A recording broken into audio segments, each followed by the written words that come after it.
Selamat datang anandaku semua pada video pembelajaran. Pada video pembelajaran kali ini kita akan membahas tentang sifat-sifat koloid. Video pembelajaran ini saya persembahkan untuk anandaku semua, peserta didik dan juga para pendidik.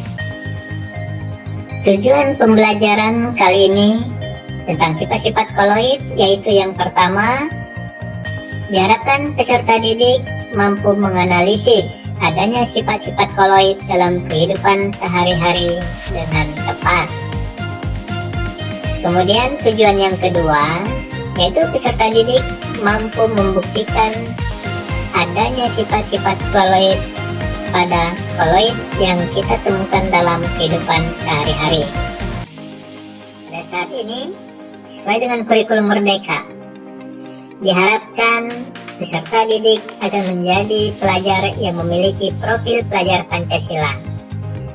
Sehingga kita diharapkan terbiasa dengan kegiatan yang pertama, yaitu kegiatan gotong royong. Kemudian yang kedua, anandaku semua terbiasa dengan cara berpikir, yaitu bernalar kritis. Dan yang ketiga, anandaku semua diharapkan menjadi pelajar yang kreatif. Baik anandaku semua, kita akan memasuki pembahasan mengenai sifat-sifat koloid.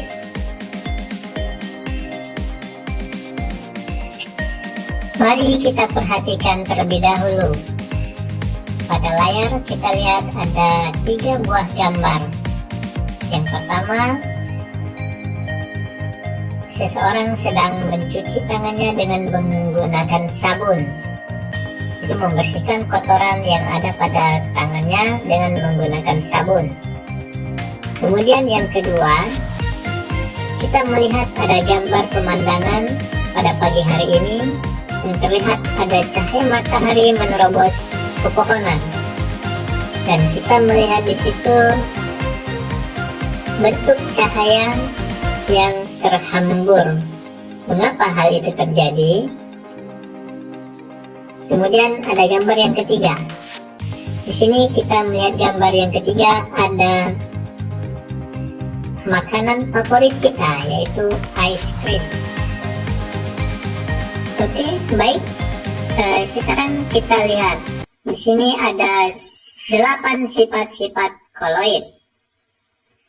Nah, sifat yang pertama yaitu efek Tyndall. Apa itu efek Tyndall?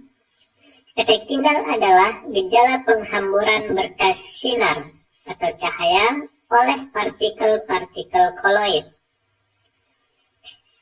Nah, itu tadi yang kita lihat pada gambar, bahwa ada berkas sinar yang berhambur. Ya, ada penghamburan berkas sinar. Mengapa terjadi penghamburan berkas sinar? Karena adanya partikel-partikel koloid yang terdapat pada kabut di pagi hari. Oke, anak-anak semua.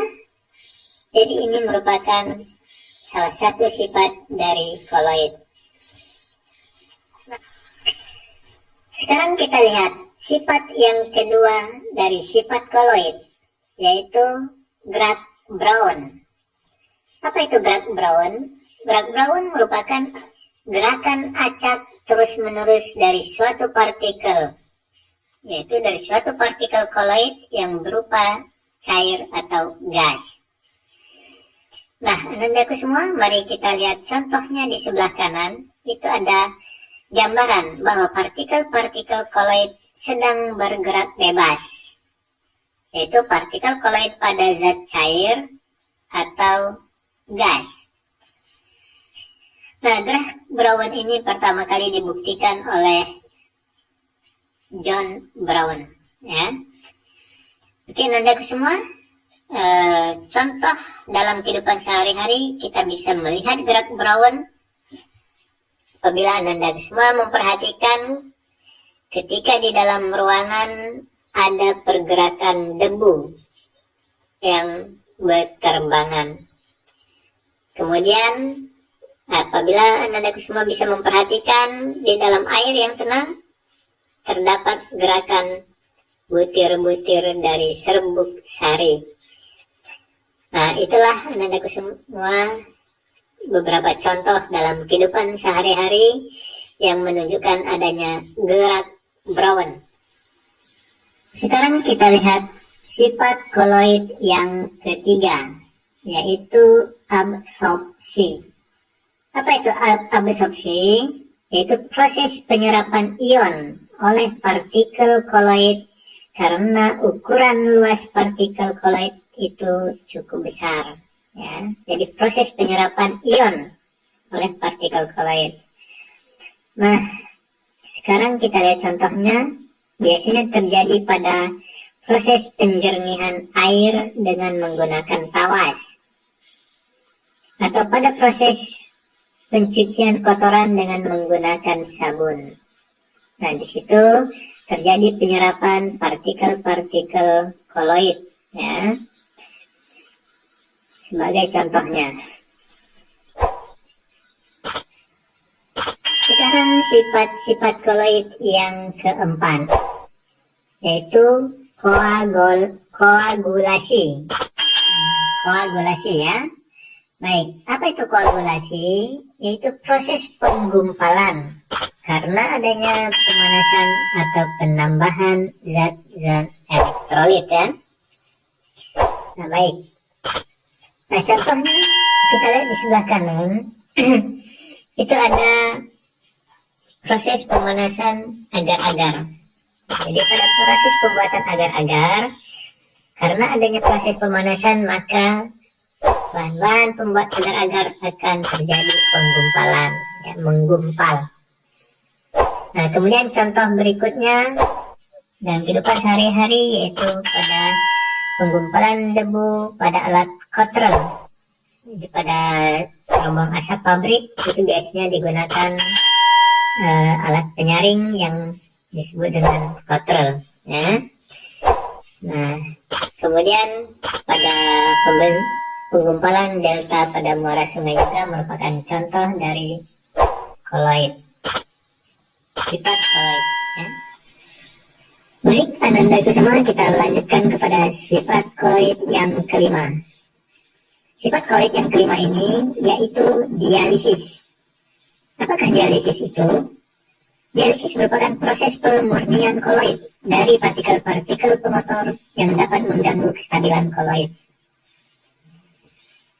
Anandaku semua, contoh penggunaan sifat-sifat koloid itu akan ditemukan pada alat proses pencuci darah, ya, namanya dialisis. Alat pencuci darah di rumah-rumah sakit itu menggunakan sistem sifat-sifat koloid, yaitu pemurnian koloid dari partikel-partikel pemotornya. Selain pada alat proses pencuci darah, juga juga terjadi pada sistem kerja ginjal, baik pada sistem kerja ginjal manusia maupun hewan, yaitu melakukan penyaringan terhadap darah yang ada di dalam tubuh kita, yang ada di dalam tubuh manusia.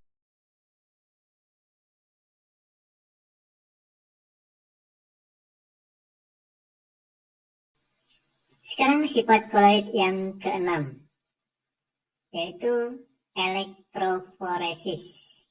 Apa elektroforesis? Itu bergeraknya partikel koloid karena adanya pengaruh medan listrik, ya.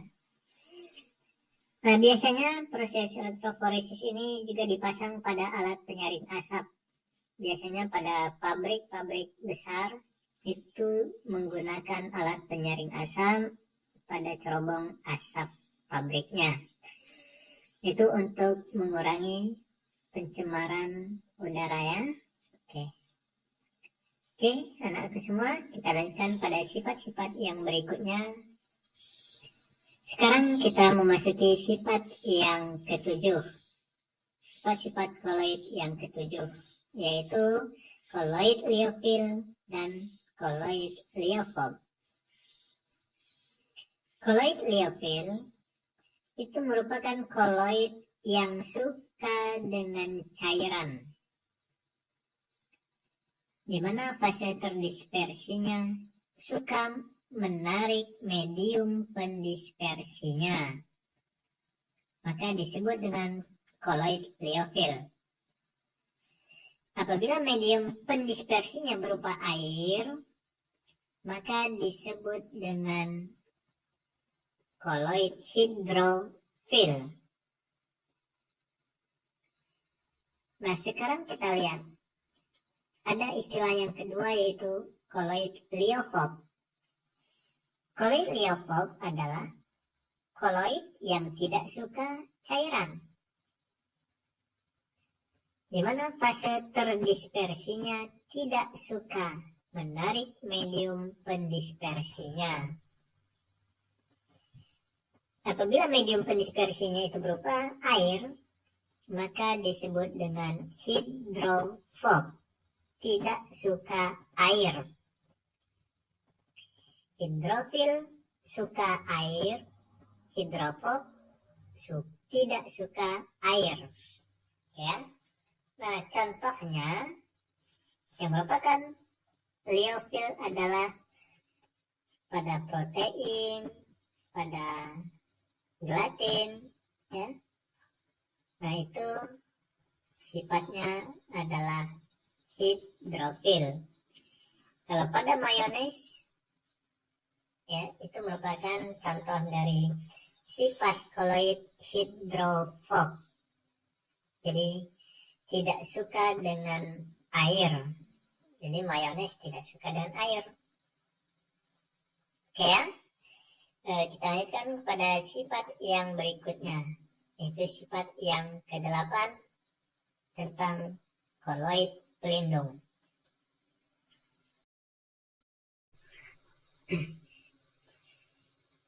Oke, ini adalah sifat yang terakhir, yaitu sifat koloid yang ke-8.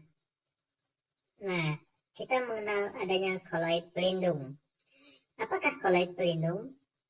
Yaitu koloid yang dapat melindungi koloid lain dari proses penggumpalan.